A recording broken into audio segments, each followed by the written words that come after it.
اللہم صلی علی سیدنا و مولانا محمد معدن الجود والکرم وآلہ وصحبہ وبارک وسلم۔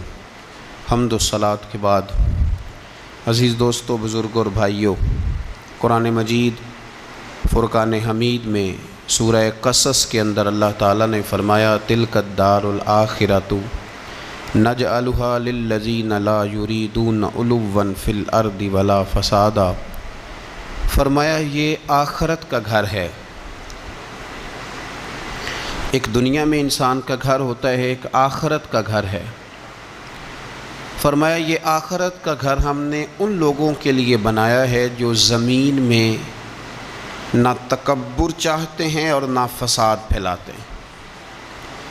یہ آخرت کا گھر ہم نے ان لوگوں کے لیے بنایا ہے۔ اور فرمایا والعاقبۃ للمتقین، آخرت کی بھلائی پرہیزگاروں کے لیے۔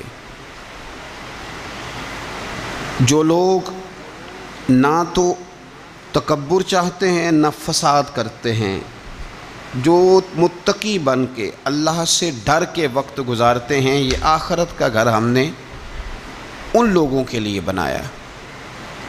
نبی پاک صلی اللہ تعالیٰ علیہ وسلم نے لوگوں کے دلوں میں خوف خدا پیدا کیا، تو حضور علیہ السلام کے بعد بھی جو خلفائے راشدین ہوئے، حضرت ابوبکر صدیق سے لے کر امام حسن تک، حضرت ابوبکر صدیق، سیدنا عمر فاروق، عثمان غنی، مولا علی، اور حضرت علی کے بعد 6 مہینے تک حضرت امام حسن نے بھی خلافت کی۔ تو یہ سب لوگ اللہ سے ڈرنے والے تھے، پرہیزگار تھے۔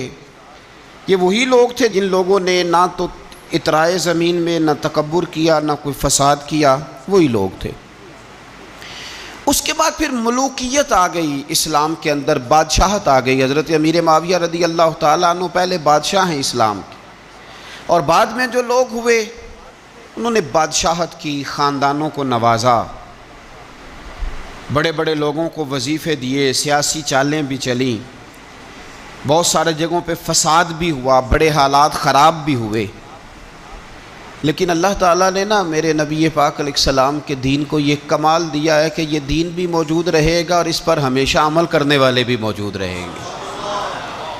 اللہ تبارک و تعالیٰ نے پھر ایک خوبصورت انسان، بنو امیہ کی حکومت تھی، اسی میں سے ایک خوبصورت دھلا ہوا، سجا ہوا، سمرا ہوا، خوشبو والا، میٹھا بھی، ٹھنڈا بھی، پیارا بھی، نیک بھی، متقی بھی، اصول والا بھی، رسول اللہ علیہ السلام کا غلام حضرت عمر بن عبدالعزیز۔ اللہ تعالیٰ نے یہ مرد مجاہد پیدا فرمایا۔ آپ مدینہ شریف میں پیدا ہوئے۔ آپ کے جو والد گرامی تھے وہ مصر میں گورنر تھے۔ حضرت عمر بن عبدالعزیز رحمۃ اللہ تعالیٰ علیہ کی جو والدہ ہیں وہ حضرت عمر فاروق کی پوتی ہیں، تو آپ کی رگوں میں فاروقی خون بھی تھا۔ حضرت عمر بن عبدالعزیز رحمۃ اللہ تعالیٰ علیہ کے والد گرامی نے آپ کو مدینے میں پڑھنے کے لیے چھوڑا۔ حضرت صالح بن کیسان ایک عالم اور محدث تھے، ان کے پاس آپ نے تعلیم پائی۔ اور جناب عمر بن عبدالعزیز رحمۃ اللہ تعالیٰ علیہ کے والد اگرچہ مصر میں تھے، لیکن آپ کو مدینہ میں رکھا، آپ نے مکمل تعلیم حاصل کی، علم حاصل کیا، چھوٹی سی عمر میں قرآن پاک کے حافظ بھی ہو گئے۔ پھر جب بڑے ہوئے تو اللہ نے یہ موقع دیا، چونکہ خاندان کی حکومت تھی تو آپ مدینہ شریف کے گورنر بنے، اور مدینہ منورہ کے ساتھ ساتھ آپ کو طائف کی حکومت بھی ملی، مکہ مکرمہ کی حکومت بھی ملی۔ پھر بعض جگہ پہ تو یہ ہے کہ آپ نے خود کسی وجہ سے استعفیٰ دیا، اور بعض جگہ یہ ہے کہ سازش کر کے آپ کو معزول کیا گیا۔ لیکن حضرت عمر بن عبدالعزیز نیک بڑے تھے، پرہیزگار بڑے تھے، پر خوش لباس بھی بڑے تھے۔ خادم کو جب بھیجتے تھے بازار تو کہتے تھے جو سب سے مہنگا جوڑا ہو وہ خرید کے لانا۔ خوشبو بہترین استعمال کرتے تھے۔ جب گزرتے تھے تو لوگوں کو پتہ چلتا تھا کہ کوئی عام نہیں گزرا، عمر بن عبدالعزیز گزرے۔ جب تک گورنر رہے، جب تک خاندان میں رہے، ماحول اور رہا۔ سلیمان بن عبد الملک خلیفہ جب جانے لگے تو انہیں وصیت کر دی کہ میرے بعد عمر بن عبدالعزیز خلیفہ ہوں گے۔ یہاں تو لوگوں کو عہدہ ملے تو لوگوں کی کیفیت بدل جاتی ہے نا، لیکن جب حضرت عمر بن عبدالعزیز کا اعلان ہوا تو رونے لگے، ایک کونے میں بیٹھ کے رونے لگے۔ فرمانے لگے مجھے امید نہیں تھی کہ وہ اتنا بڑا بوجھ میرے کندھوں پہ ڈال کے چلا جائے گا، اتنے سارے لوگوں کا بوجھ، اتنے سارے لوگوں کی آزمائش۔ خیر چونکہ وصیت تھی، آپ کی بیعت لی گئی، بیعت لینے کے بعد آپ ممبر پہ چڑھے تو فرمایا لوگوں میں تمہیں آزاد کرتا ہوں، اگر تم میرے علاوہ کسی کو حکمران بنانا چاہو تو مجھے کوئی اعتراض نہیں ہے۔ لوگوں نے کہا نہیں، آپ ہی ہمارے حکمران ہوں گے۔ حضرت عمر بن عبدالعزیز دنیا اسلام کے اندر ایسی مثال ہیں، اچھی طرح سمجھ لیں کہ جب حالات اب نہیں اب تر ہو گئے تھے، بد نہیں بدترین ہو گئے تھے، اور بڑے بڑے لوگوں نے عجیب ماحول گھڑ لیے تھے، اس ماحول میں آئے، لمبی نہیں 2.5 سال حکومت کی صرف، لیکن لوگوں کو حضرت صدیق اکبر کی یاد آنے لگی، لوگوں کو سیدنا فاروق اعظم کیا۔ آپ کی جو بیوی تھی وہ بھی بادشاہ کی بیٹی تھی، بادشاہ کی بیوی بھی بن گئی۔ پہلے دن اپنی بیوی سے کہا کہ اب ہم بن گئے ہیں امیر، اب ہمارے ذمے بہت ساری ذمہ داریاں ہیں، اب حالات اس طرح کے نہیں ہوں گے جس طرح کے پہلے ہوا کرتے تھے، اب تمہیں میرا ساتھ دینا ہے، اپنا سارا زیور دو، میں بیت المال میں جمع کرانا چاہتا ہوں۔ یہ بڑا مشکل کام ہوتا ہے کسی خاتون کے لیے، سارا مال وہاں جمع کرا دیا۔ پہلے دن ہی سارے کپڑے سپڑے حضرت عمر نے اپنے خیرات کر دیے، سادہ لباس پہن لیا، اور بڑی تھوڑی غذا گھر میں آتی تھی، بیت المال سے تھوڑا سا وظیفہ، جائیدادیں ساری دے دیں اللہ کے راستے میں، غریبوں میں بانٹ دیں۔ ایک دن گھر میں تشریف لائے تو بچیوں نے منہ پہ ہاتھ رکھ لیا۔ حضرت عمر بن عبدالعزیز بات کرتے ہیں تو بیٹیاں منہ چھپا لیتی ہیں۔ پتر کیا بات ہے بیٹے، میرے منہ سے بدبو آ رہی ہے، منہ چھپاتی ہو؟ تو بچیاں خاموش ہوئیں۔ جب دوبارہ پوچھا تو کہنے لگے ابا جی جو آپ خرچہ دیتے ہیں نا اس میں 2 وقت روٹی نہیں پک سکتی، اور یارو میں آپ کو وقت کے امیر کی بات سنا رہا ہوں، یہ جو رکھ رکھاؤ میں نے اور آپ نے بنا لیا ہے تو خرچے اتنے بڑھا لیے کہ ہم الجھ گئے، ہم سے پورے نہیں ہوتے، لیکن جنہوں نے اولادوں کو سادہ رکھا، حالات قابو میں رکھنے میں کامیاب ہوئے، بچ گئے۔ میرے نبی کریم صلی اللہ علیہ وسلم نے فرمایا جو ضرورت کے مطابق جسے اللہ نے روزی دے دی وہ کامیاب ہو گیا، لیکن ہم بہت الجھ گئے، بہت دور نکل گئے۔ بیٹیوں نے منہ میں ہاتھ رکھا، پتر کیا بات ہے ابا جی، اتنے پیسے آپ لاتے ہیں 2 وقت کی روٹی نہیں پک سکتی، تو ہم نے پیاز سے روٹی کھائی ہے، منہ سے بدبو آ رہی ہے، تو اس لیے آپ کے سامنے منہ نہیں کھولا کہ آپ کو کراہت ہوگی۔ تو حضرت عمر بن عبدالعزیز آنکھوں میں آنسو تو آئے پر کہنے لگے یا اللہ تیرا شکر ہے کہ جس جگہ میں اپنی اولاد کو کھڑا کرنا چاہتا تھا میری اولاد وہاں کھڑی ہو گئی ہے۔ یہ پیاز سے روٹی کھا کے بھی شکر ادا کرتی، پیاز سے روٹی کھا کے بھی۔ آپ یقین کریں میرے ابا جی میری والدہ سے کہتے تھے کہ بڑولے میں گندم میں نے ڈلوا دی ہے، یہ میری ذمہ داری تھی، اب اچار کا ایک مرتبان بنا لے تو انشاءاللہ گرمیاں مسئلہ کوئی نہیں۔ میں نے دیکھا ہے انہیں پیاز سے روٹی کھاتے، میں نے دیکھا ہے وہ ایک پیاز سے روٹی کھاتے اور پیاز روٹی کے اوپر رکھ لیتے، اور آخر میں ان کا چہرہ جب ہم لوگ دیکھتے تو وہ کہتے اللہ تیرا کتنا شکر ہے، سوال نہیں کرنا پڑا، گندم بھی اپنی تھی، پیاز بھی اپنا تھا، گھر میں نے بچوں کے بیچ بیٹھ کے روٹی کھا لی، اور یوں لگتا تھا کہ وجود بھی ان کا سارا شکریہ ادا کرتا ہے، صرف زبان نہیں۔ حضرت عمر بن عبدالعزیز نے اپنے گھر کے اندر عید والے دن بیٹیوں نے کہا ابا جی جوڑے پرانے ہیں، یارو ہو جاتا ہے، بس تھوڑا سا نا توجہ کی ضرورت ہے، ہو جاتا ہے، نئے کپڑے لینے ہیں۔ اب ایک گھر میں شادی ہوتی ہے تو اس گھر سے تعلق رکھنے والے ہر گھر میں شادی سمجھنے شروع ہو گئی، لاکھوں روپے کا مال صرف کپڑوں پہ، جوتوں پہ اور ان کے لوازمات پہ لگتا ہے۔ غربت کیسے ختم ہوگی؟ حالات کیسے ٹھیک ہوں گے؟ پردیس میں جانے والے واپس کیسے آئیں گے؟ کس طرح یہ ماحول ٹھیک ہوگا جب اخراجات اتنے بڑھا لیے جائیں؟ حضرت عمر بن عبدالعزیز رحمۃ اللہ علیہ کی بیٹیوں نے کہا عید پہ کپڑے لینے، ضد کی تو جناب عمر نے اپنے وزیر خزانہ کو خط لکھا، فرمایا 1 مہینے کی تنخواہ مجھے ایڈوانس دے دو، بیٹیوں کے کپڑے لینے ہیں۔ تو جب بادشاہ عمر بن عبدالعزیز جیسا ہو تو پھر وزیر بھی نیک ہی ہوتے ہیں، وزیر بھی نیک۔ تو وزیر کہنے لگا حضور کچھ باتیں آپ سے سیکھی ہیں، اگر اجازت دیں تو کر لوں؟ کہا جناب کرو۔ کہنے لگے آپ 1 مہینے کی تنخواہ ایڈوانس مانگ رہے ہیں، آپ 1 مہینے تک زندہ رہیں گے؟ یہ آپ سے سیکھی ہوئی باتیں۔ حضرت عمر بن عبدالعزیز کہنے لگے رب تیرا بھلا کرے، تو نے سوئے ہوئے عمر کو پھر سے جگا دیا۔ بیٹیوں سے آ کے کہنے لگے پتر پرانے کپڑے دھو کے پہن لو، اگر کپڑے دھو کے پہن لوگی اور پہن کے رب کی بارگاہ میں کھڑے ہوگی تو رب تو پہلے ہی بڑا قبول فرمانے والا ہے، اللہ تو پہلے ہی بڑا قبول کرنے والا ہے۔ تو صاحب یاد رکھیں، حضرت عمر بن عبدالعزیز نے اپنے گھر کے اندر یہ ماحول پیدا کیا، اپنے گھر کے اندر یہ کیفیات آپ نے بنائیں، بنا کر کے سجائیں۔ میرے عزیز یاد رکھیں، کچھ چیزیں ایسی ہوتی ہیں جن پر انسان اگر توجہ کر لے تو آسانی سے معاملات ٹھیک ہو جاتے ہیں۔ حضرت عمر بن عبدالعزیز نے خود بھی سادگی اختیار کی، آپ کے بچوں نے بھی سادگی۔ ہوتا یہ ہے کہ جس طرح کا حکمران ہوتا ہے نا، رعایا پر اس کے اثرات ہوتے ہیں، یہ ایک اصولی بات ہے۔ جس طرح کا حکمران ہو رعایا پر اس کا اس طرح کا۔ ولید بن عبد الملک جب حکمران تھا نا تو اسے عمارتیں بنانے کا بڑا شوق تھا، بڑی بڑی بلڈنگیں کھڑی کرنا، بڑے بڑے محلات بنانا۔ تو اس زمانے میں ہر آدمی بلڈنگ کی بات کرتا تھا، ہر آدمی جو ہوتا تھا وہ کسی نہ کسی نئے مٹیریل کی بات کرتا تھا، نئے نقشے کی بات کرتا تھا۔ جب سلیمان بن عبد الملک حکمران بنا تو سلیمان بن عبد الملک جو تھا اس کو شوق تھا شادیاں کرنے کا، یہ بھی شوق ہوتا ہے بادشاہوں۔ اس زمانے میں لوگ شادی کی بات کرتے تھے، نکاح کی بات کرتے تھے، بیاہ کی بات کرتے تھے۔ تو پورے ماحول کے اندر ایک چیز پیدا ہو گئی تھی۔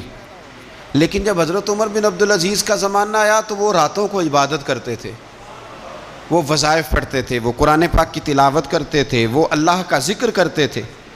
تو پھر ایک ماحول بن گیا جو ذکر الہی کا ماحول تھا، پھر ایک ماحول بن گیا جو تقوی کا ماحول تھا، پھر ایک ماحول مارد وجود میں آیا جو پرہیزگاری کا ماحول تھا۔ عام عوام بھی اللہ کے ذکر کی باتیں کرنے لگی، عام ماحول بھی اس طرح۔ حضرت عمر بن عبدالعزیز نے سب سے پہلا یہ کام کیا کہ بادشاہی پروٹوکول ختم کرائے، ختم ہو گئے پروٹوکول۔ آپ نے فرمایا کوئی شاہی خاندان کا بندہ آئے تو کسی کا کوئی پروٹوکول نہیں ہے، میرا بھی کوئی پروٹوکول نہیں ہے، بلکہ آپ نے فرمایا کسی خطیب کو، کسی امام کو اجازت نہیں کہ میرا نام لے کے میرے لیے دعا کرے۔ سب مسلمانوں کے لیے دعا کرنا، فرمانے لگے الحمدللہ میں مسلمان ہوں، جب تم مسلمانوں کا نام لے کے دعا کرو گے تو میں بھی اندر ہی آ جاؤں گا۔ اضافی طور پر نام لے کے دعا کرنے سے بھی روک دیا، بلکہ ایک عورت عراق سے آئی، اس کی 5 یتیم بچیاں تھیں تو اسے ضرورت تھی وظیفے کی۔ اس نے آ کے پوچھا حضرت عمر بن عبدالعزیز کا گھر کہاں؟ تو لوگوں نے فرمایا وہ سامنے جو ٹاٹ اور بوریے کا پردہ لٹک رہا ہے وہ عمر بن عبدالعزیز کا گھر ہے۔ دروازے پہ دستک دی تو ایک عورت اندر برتن دھو رہی تھی، پوچھا السلام علیکم، امیر المومنین سے ملنا ہے۔ وہ کہنے لگی اس درخت کی چھاؤں میں بیٹھ جاؤ، ابھی تشریف لاتے ہیں۔ تھوڑی دیر گزری تو حضرت عمر بن عبدالعزیز آئے تو کنویں سے پانی نکال کے نا، سین میں کنواں تھا تو جو جگہ میں مٹی اڑ رہی تھی نا، گرد اڑ رہی تھی، ہوتا ہے نا عصر کے بعد لوگ پانی پھینکتے ہیں، وہاں پانی پھینکنے لگے، چھڑکاؤ کرنے لگے۔ تو تھوڑی تھوڑی باتیں وہ خاتون آپ سے کرنے لگی تو وہ جو عورت آئی تھی نا وہ کہنے لگی تم غلام سے باتیں کر رہی ہو، تمہیں پردہ کرنا چاہیے۔ کہنے لگے یہ غلام نہیں، یہ میرے شوہر ہیں اور یہ امیر المومنین عمر بن عبدالعزیز ہیں۔ کہنے لگی یہ عمر بن عبدالعزیز ہے؟ کہا ہاں یہ عمر بن عبدالعزیز ہے۔ تو وہ خاتون حاضر ہوئی، کھجوریں اس کو دی گئیں کھانے کے لیے۔ اس نے کہا حضور میری 5 یتیم بیٹیاں ہیں، مجھے وظیفہ چاہیے۔ جناب عمر بن عبدالعزیز نے ایک بیٹی کا نام پوچھا، ولدیت پوچھی، وظیفہ لکھا۔ عورت کہنے لگی اللہ تیرا شکر ہے میری بچی کا وظیفہ لگ گیا۔ دوسری کا نام پوچھا، ولدیت پوچھی، عمر پوچھی، وظیفہ لگایا، اللہ تیرا شکر ہے میری یتیم بچی کا وظیفہ۔ 4 بچیوں کے وظیفے عمر لکھتے رہے، خاتون اللہ کی حمد کرتی رہی۔ 5ویں کا لکھنے لگے تو کہنے لگی میں نے زمانہ بڑا دیکھا ہے پر عمر بن عبدالعزیز تیری طرح کا بندہ نہیں دیکھا۔ آپ فرمانے لگے اب میں 5ویں کا وظیفہ نہیں لکھتا، 4 کا وظیفہ جا کے گورنر سے منظور کرا لے اور 4 کو کہنا تھوڑا تھوڑا 5ویں کو بھی دے دے۔ حضور کیوں نہیں لکھتے؟ فرمایا جب تک تو حمد کے لائق رب کی حمد کر رہی تھی میں وظیفے لکھ رہا تھا، اب تو نے میری تعریفیں شروع کر دی۔ اپنی تعریف پر کیسے وظیفہ لکھوں؟ وہ تو حمد کے لائق ہے، اس کی حمد ہونی چاہیے، لیکن میں اپنی تعریف پر، اپنی خوشامد پر میں نہیں لکھتا۔ جا اللہ تعالیٰ تیری لیے بہتری کرے۔ وہ خاتون کہتی ہے میں وہاں سے آئی، مجھے مہینوں لگ گئے، سفر لمبا تھا، عراق پہنچی تو عراق کے گورنر کو جب میں نے وہ روکا دیا تو ان کی چیخیں نکل گئی، تڑپ کے روئے۔ میں نے کہا کیا ہوا؟ کہنے لگی بی بی جس نیک آدمی نے تجھے یہ لکھ کے دیا تھا نا، چند دن ہوئے ان کا انتقال ہو گیا۔ عمر بن عبدالعزیز پردہ فرما گئے۔ وہ خاتون پھر روئی، کہنے لگی یتیم بیٹیوں کا اب کیا بنے گا، اس رکے کا کیا بنے گا؟ تو آپ فرمانے لگے بی بی جب امیر عمر بن عبدالعزیز جیسا ہو تو گورنروں کو بھی اللہ کچھ توفیق دے ہی دیتا ہے۔ اگر انہوں نے تیرا وظیفہ زندگی میں لکھا تھا تو فکر نہ کر، جب تک میں زندہ رہوں گا وظیفہ پہنچتا رہے گا۔ آپ کے گورنر نے لکھا کہ حضرت صاحب گورنر ہاؤس کی عمارت کمزور ہو گئی ہے، نہیں بنا لوں، تو آپ فرمانے لگے تو عدل کا قلعہ کیوں نہیں بناتا، انصاف کی دیواریں کیوں نہیں کھڑی کرتا؟ فرمایا چھوڑ اینٹیں لگانا، عدل و انصاف کا قلعہ بنا۔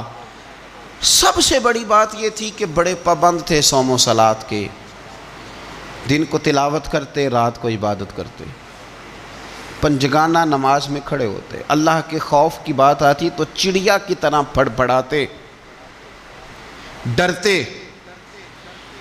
آپ کی اہلیہ کہنے لگی عمر بن عبدالعزیز یہ کیفیت کیسے ہوئی؟ فرمانے لگے ایک ذہن میں بات بیٹھ گئی تھی کہ رب نے حساب پوچھنا ہے اور میں نے حساب دینا ہے، تو جس کو پتا ہونا میں نے حساب دینا ہے اور مجھ سے کسی نے حساب پوچھنا ہے، پھر سمجھیں، حساب دینا ہے اور کسی نے حساب پوچھنا ہے، حساب دینا ہے اور حساب، تو فرماتے ہیں جب یہ ذہن بن گیا نا کہ میں نے حساب دینا ہے اور رب نے حساب پوچھنا ہے، تو بس پھر میں نے حساب کر کے رکھنا شروع کر دیا۔ پھر میں نے کوشش کی ہے کہ حساب کروں کہ نا انصافی نہ ہو جائے، ظلم نہ ہو جائے۔ ایک آدمی بڑی دور سے چل کے آیا، عرض کی حضور آپ کے گورنر نے میرا مال چھین لیا ہے، واپس نہیں کرتا۔ تو حضرت عمر بن عبدالعزیز رحمۃ اللہ نے رکا لکھا، فرمایا میں نے تو تجھے نیک آدمی سمجھ کے گورنر بنایا تھا اور تو لوگوں کے مال نہیں واپس کرتا، فوراً واپس کر۔ اس کے نام جب خط لکھا تو آدمی خوش ہو گیا، تو آپ فرمانے لگے اب یہ بتا تیرا آنے جانے کا خرچہ کتنا ہوا؟ عرض کی حضور کیا مطلب؟ آپ فرمانے لگے ایک تجھ پہ ظلم ہو اور دوسرا تیرے اوپر اور خرچے ڈالے جائیں۔ دیکھیں نا، ایک آدمی کی زمین پہ قبضہ ہو، پھر وہ وکیل کرے، پھر وہ گواہ اکٹھے کرتا پھرے، پھر وہ مسائل میں الجھ جائے۔ جناب عمر بن عبدالعزیز نے ہمیں ایک سوچ عطا فرمائی، فرمایا ایک تیرے اوپر ظلم ہوا، ایک تجھے اتنی تکلیف ہوئی یہاں آنے کی، اور ایک تیرا خرچ ہوا، بتا کتنے پیسے؟ عرض کی حضور میرا تو لاکھوں کا مال آپ نے واپس کرا دیا ہے، اب چھوڑے خرچے کو۔ فرمایا نا بھائی، یہ میرے رسول کائنات کا دین ہے، اس میں ہم ہر شے کا حساب کر کے رکھیں گے۔ تیرا خرچ ہوا ہے، تیرا خرچہ ہوا ہے، تجھے آنا پڑا، تجھے جانا پڑا۔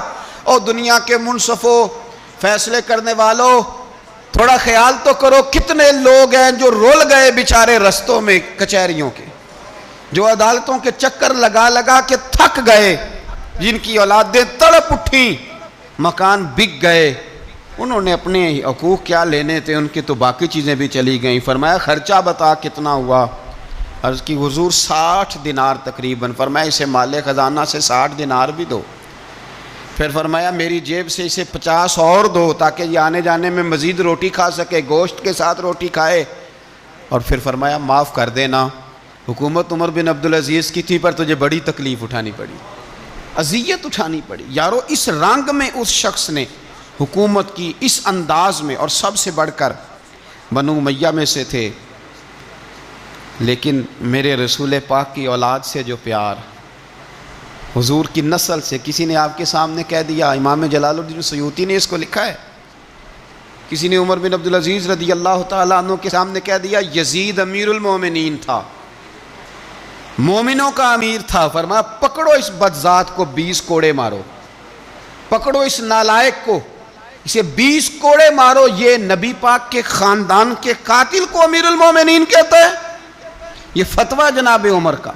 مولا علی شیر خدا کی اولاد میں سے ایک شہزادے آپ کے پاس آئے کسی کام کے لیے، تو عمر بن عبدالعزیز اٹھ کے کھڑے ہو گئے، ہاتھ باندھ دیے، کہنے لگے حضور ساری دنیا میرے پاس آئے، آپ نا ایک رکا لکھ دیا کریں یا پیغام دے دیا کریں، اس لیے کہ اس دھرتی پہ جو کچھ بھی ہے وہ مدینے والے رسول کا ہی صدقہ ہے۔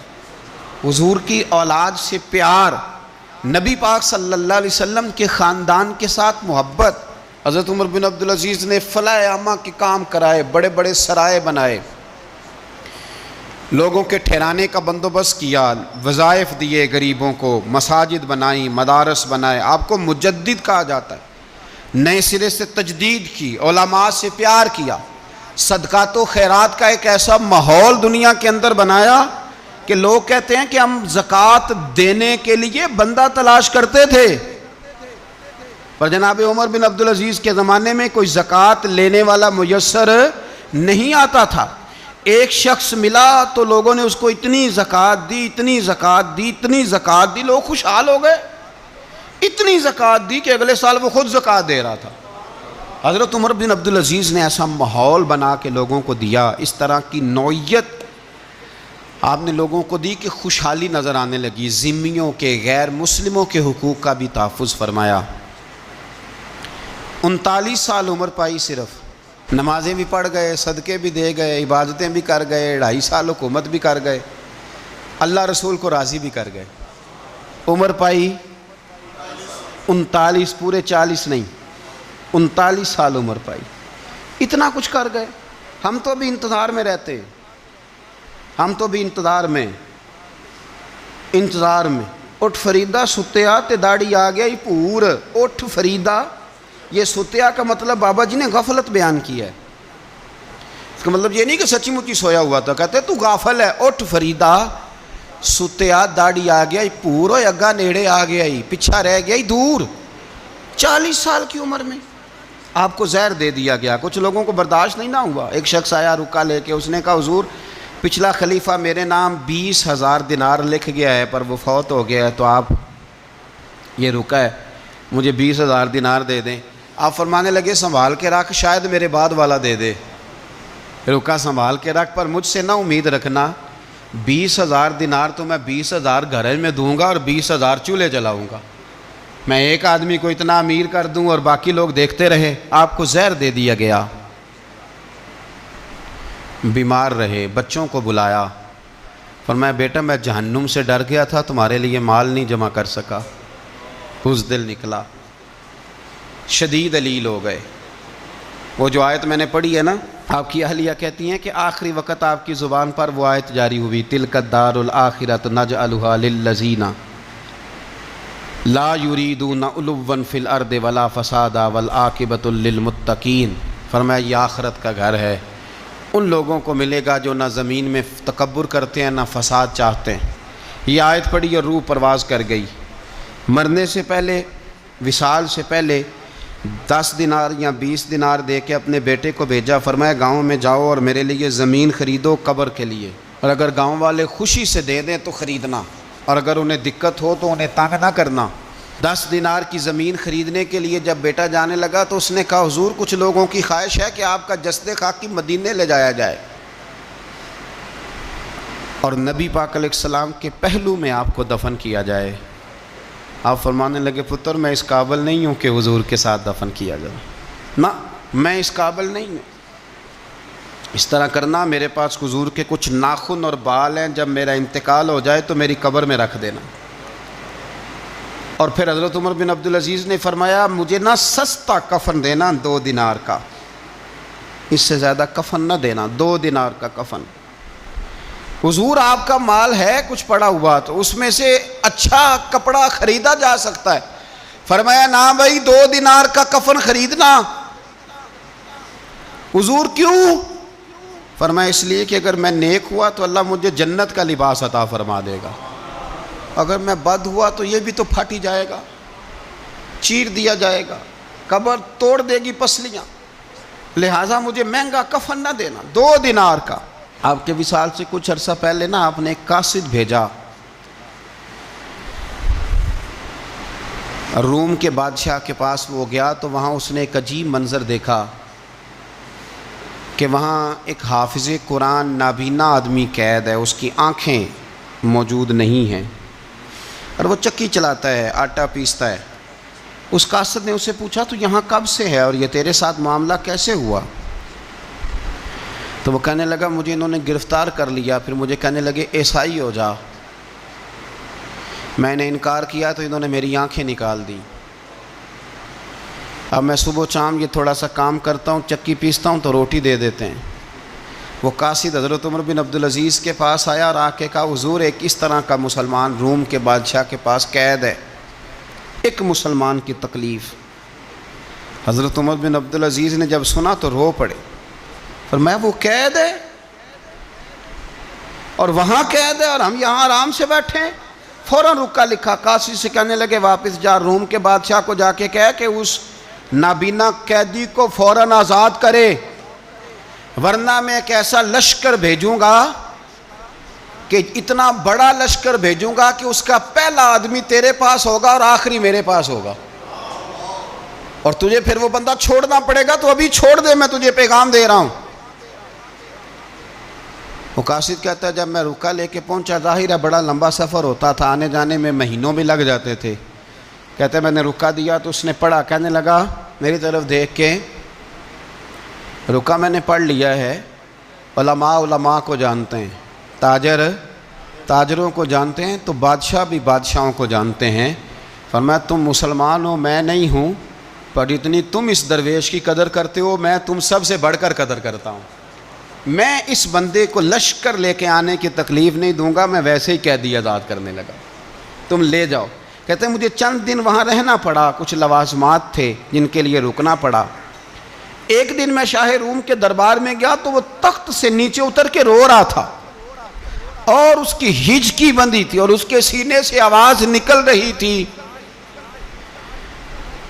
میں نے پوچھا لوگوں سے کیا ہوا؟ کہنے لگے خود ہی پوچھ لو۔ میں نے جا کے کہا بادشاہ کیا ہوا، کیوں رو رہے ہو؟ تو کہنے لگا آج دھرتی کا حسن اٹھ گیا ہے، آج سنگار ختم ہو گیا، آج دھرتی کا حسن اٹھ گیا۔ میں نے کہا کیا ہوا؟ کہنے لگے عمر بن عبدالعزیز انتقال کر گئے، تمہارا امیر چلا گیا۔ تو میرے دل میں خیال آیا، میں نے آہ بھری، میں نے کہا پھر ہمارے لیے کیا حکم ہے؟